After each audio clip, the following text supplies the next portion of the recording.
Welcome to another episode of The Blend, a podcast brought to you by the Journal of the Dermatology Nurse Practitioners and Physician Assistants. In this episode, special guest Dr. Apple Bodemer, a dermatologist at the University of Wisconsin, continues the conversation about integrative approaches to treating all types of hair loss. Hello, everyone, and thank you for joining the Blend podcast. Welcome to all of our advanced practice providers, physician assistants, nurse practitioners, and physicians in dermatology, and any other specialties who want to learn more about integrative dermatology. We really hope that we're able to provide some unique insights about what is up and coming in integrative dermatology. Please share all your pearls of wisdom about every single type of hair loss that you commonly see, and how do you incorporate them with more conventional therapies? So that will give us a really good picture of how to actually practice it. Yeah. I mean, I think that the common hair losses that I see, there's four that walk into my office on a weekly basis, and that's telogen effluvium, androgenic alopecia, or genetic pattern thinning. I like genetic pattern thinning better because we do know that estrogen plays a role in this too. We do know that testosterone gets converted to estrogen through an enzyme called aromatase, and that enzyme's on the hair follicles too. We all think about testosterone DHT. We just don't understand that interplay very well. And that's true of all the hormones. We understand androgens way better than we understand estrogens, progesterones, and they're a lot more complicated in a lot of ways. So I like genetic pattern thinning. And then alopecia areata, and then lichen planopilaris. CCCA, I do see some of. It's just not a huge part of my practice, but I definitely see it. And I think, kind of breaking those down, we sort of think about there's the non-scarring and scarring, and then you can break it down, as you mentioned, to which are autoimmune related and which are not. The telogen effluvium is an androgenic alopecia. Androgenic alopecia is really the most common that I see. And I think that number 40% of women, is that what's kind of thrown around in the literature? I think it's much, much higher. And there's other people who have said that too. It just happens to be what we've measured in those particular studies. I also think certain populations are much more prone to it. It seems that in India, it's a lot more common in women as well. And we also tend to see it in other parts of Asia, just not without quite as much prevalence. For androgenic alopecia, I do think that's an important thing to catch. And again, when people are late stage and you look and they already have diabetes, that test doesn't really do a whole lot because we already know where they're at. It's in those people who we don't know that that's especially useful. The other interesting thing, though, is there have been, and I would say here, oral low-dose minoxidil has been a total game changer in the treatment of this condition. So I use a lot of that. But there's an interesting study, a couple of studies, they're not large, but 2 studies on scalp massage. And when it comes to androgenic alopecia, you just have to think about the old bald guys that you might have seen in your practice. Their scalp gets shiny and tight. And what actually happens when you look at derm path pictures is their dermis shrinks, it gets thinner. And the dermis is really important for the hair follicle because the hair follicle moves up and down in the dermis as it goes through its hair cycle. So when we lose that, we're also losing the tiny little blood supply vessels, the tiny little vessels that supply blood to the hair follicle. So that's an important piece of the overall trajectory of androgenic alopecia. We think of it as non-scarring, but after we get to a certain point, it's not recoverable either. So even though there's not scarring, we aren't going to be able to recover those hair follicles. So having people just start with scalp massage, and the studies are very intense, and one of them was out of Japan and used a specific device that I found one on eBay, and I don't know how valid it was. There's another group that's looked at very specific 20 minutes twice a day of specific pinching with one hand, pinching with 2 hands, pulling, separating, and then kind of shearing forces. It's a lot. 20 minutes twice a day is a lot to ask somebody to do. And so what I tell my patients is we have some evidence to suggest that scalp massage really might be helpful. And the more you massage, the better off you're going to be. So think about that. If you're watching television, just put your hands on your scalp and just start rubbing. Or if you want to get into a practice of sometimes having your partner rub your scalp, or and just get that. The goal should be to pink discoloration. So it's a vigorous massage. It's not just I'm just going to pat my head and make it feel good. You really want kind of some shearing forces, some back and forth movement, some twisting movement and pinching movement. You want the scalp to be a little bit pink. So that's something that can help. I don't think that that's going to cure every case of androgenic alopecia, but something that we can do in addition. I just want to make a quick comment on that, because in India, there's a lot of oil hair massage that goes around. And from like starting when you're a kid, like mothers or grandmothers would often give you this hair massage. To be just a devil's advocate on that is that I 100% agree that getting that blood circulation going and those sort of almost like separating the skin and gliding it over the skull is kind of the goal of doing these massages. And I was at one of the conferences. I actually was at the Integrative Derm Symposium last year.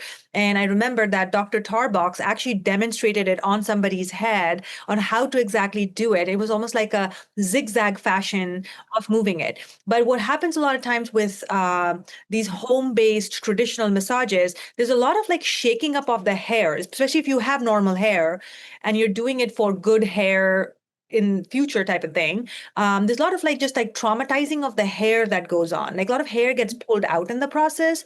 And I feel like the focus is hair and not so much the real scalp and moving that blood supply on the scalp. So sometimes people will, especially of Southeast Asian, origin, if they come and ask me like, I can still do my hair massages, right? And I'm like, depends how you're doing it. And then we talk about how to do it kind of, or they would do a warm towel after their oil massages and stuff to drive that oil into the scalp and such things. So people have questions on those things, and I try my best to answer it based on what you just explained. Yeah. Also to kind of debunk that, don't try to pull your hair out. That's not the point.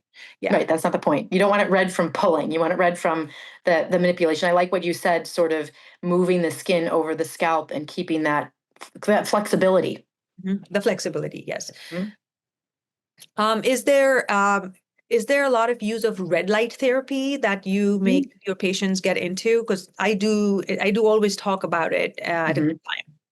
Yeah, I do talk about that. I also talk about microneedling. Home microneedling is something that people can do.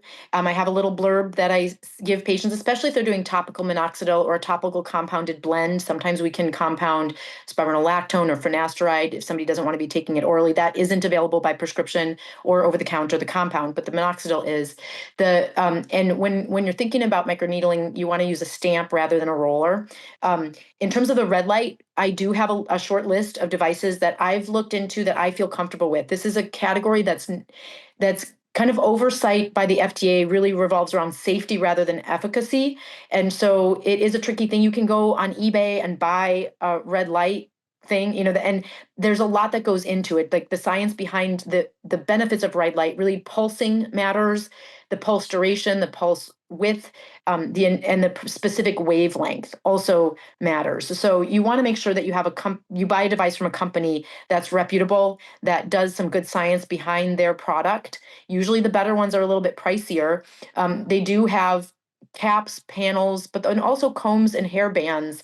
And those tend to be a little bit more cost friendly. So if price really is an issue, they're a little bit more time intensive. So you're kind of making a trade-off there. And even with the high quality devices, I have some people who just don't respond and some people who do. I think that for people who have thick hair, the combs tend to work a little bit better because you can kind of move it around and get it into the scalp. Whereas, I've got people who come in and they're in tears because they've lost half their hair, and I'm looking at them like, you got twice as much hair as I do. Those folks. And I get that when it's a loss, their fear is that it's going to continue, but they have a lot of hair, a cap sitting on top. It's going to be hard to get that light to the scalp. And I think that's when it comes to hair health, really what we're talking about is scalp health. And when we're talking about rejuvenation, it's not really because the hair is dead. It's kind of dead on arrival when it hits the air. It's a structure that we want to protect, and that oil is really great. The hair has a cuticle. It does move. It's kind of like tree bark. But when we're thinking about hair regrowth, we really want to be focusing on scalp health. So getting that red light delivered to the scalp is kind of the goal with that. Yes.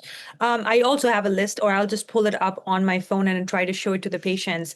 I personally really think red light has so many good benefits. And honestly, if you just can exclude the idea of how expensive it is, because it does hurt people's pocket, it is super, super safe and non-invasive and only has benefits that we can tell. I will share this, that I know someone that I know, and they have a chiropractic office, and they are phenomenal. And they have this big red light panel bed that people come and use. And they have all these success stories regarding sleep improvement, pain improvement. I personally, when I was a postgrad research fellow. I did some studies with when before this got FDA Oh, cool. with this device. I'd forgotten about that. Those were the mice model studies. And I was at this chiropractor's office, and they had this giant book from the company whose bed they have in their office. And I was like, I will only consider this giant book of studies that they had for red light therapy legit if my study is in it. I was just jokingly. And I went straight to the hair. It was divided based on organ systems, lots on bone health and lots on eyes. And then when I reached the hair section, both my studies were there, and I was super Oh, happy. Like, this is legit. And I know I'm a big proponent of red light therapy. Overall, it is so safe. Even for photosensitive patients, I have not seen having any problems. And if the patients are upset about the pricing, I sometimes will say, well, a lot of these hair problems run in the family, or if you have friends who have it, just clean it and maybe you can share it or something. Maybe it's not the best advice, but most people seem to find that useful. And Christmas is coming, and have all your family members get together and buy you that as a present. I'm a really big fan of the panel. There aren't very many companies that make the panels, but there is a company that has a flexible panel. And that's one of the ways. It is pricier, but the red light for hair combines both some of the shorter red light wavelengths and longer red light wavelengths. So they're kind of getting closer to that infrared wavelength category. And so, we have a couple of those devices, and I loan them out to friends and family. And my mom used it after her knee surgery, and the difference in the swelling in her knees when she used it versus when she didn't was really remarkable. And that's what really sold me. And this was several years ago. And so my kids are teenagers, they're athletes, they bruise themselves up and bang themselves up and have injuries. And I'd say our red light device gets used way more for their injuries, and it really does make a difference. So if you've got somebody who's got androgenic alopecia and arthritis, it's great. I struggle with some arthritis in my hands, and when my hands get bad, I do other things as well, but putting my hands under that panel really helps a lot. So it is, especially the panels are multifunctional. You could put your hands in the cap too and find ways of using it, or you could put, like, you want eye protection if you're using it on your face. I don't know how much the rejuvenation is. A lot of the companies, they have these face masks. I know for acne, blue light combined with red light. I use that a lot for acne and rosacea. But those face panels, you could put it on your, so you could probably navigate those, and they're not exact, but put the cap over your face as long as you're using eye protection, or put the face mask over your head. But the panels are a little bit easier to use, and they'll mold, and they work great for knees and hands and elbows. And so that's another thing that I'll share with patients when they're, like, wow, that's a lot more than I want to spend. And I do see some patients who don't get benefit. The benefit isn't clinically relevant enough to make it worth it to them. And I tell them, well, if you have a panel, then you're going to find other uses for it. The other thing is you got to stick with the program, and you really have to do the treatments. And some of the caps make it really easy. There's one out there that's very lightweight. It's battery operated. I love that one. It combines some orange light in it. But you could wear it in your car. Some of them you have to be attached to the wall. And so you're sitting there for 10 to 30 minutes, depending on the device. 3 times a week, and so you do pay for convenience with some of these devices, and you really do need to stick with it. If you're using it once a week, it's probably not going to get you much benefit. You kind of gotta, at least for most of the companies, it's recommended at least, usually 3 times a week. I mean, all of these are, they kind of work best when combined with other things. Yes. So Yes. if somebody is just relying on this one modality, then they have to keep their expectations accordingly, is what I would say. And you can definitely get creative. I didn't know about the panels. I never thought of it that way, but that's a great idea. And you can get creative with it and use what you have for everything that you can use it for. And I think HSA, FSA sometimes can be used purchasing it as well. Great. What about platelet-rich plasma? Do you go for that for your patients, and where does that fit into your toolbox? So this is not something that I do in my clinic. It's not something we do at UW in general. So it is a send out for me. There are a couple people locally who do it. I'm a little, so with it, I always keep in mind, we're drawing your blood and we're putting your platelet-rich plasma, because you draw the blood, spin it down a couple of times, and you get, the platelets are really rich in growth factors. So there's no stem cells here. It's growth factors that we're looking for. And the denser part of like, we take out the red blood cells, and then that denser part of what's left is really high in growth factors.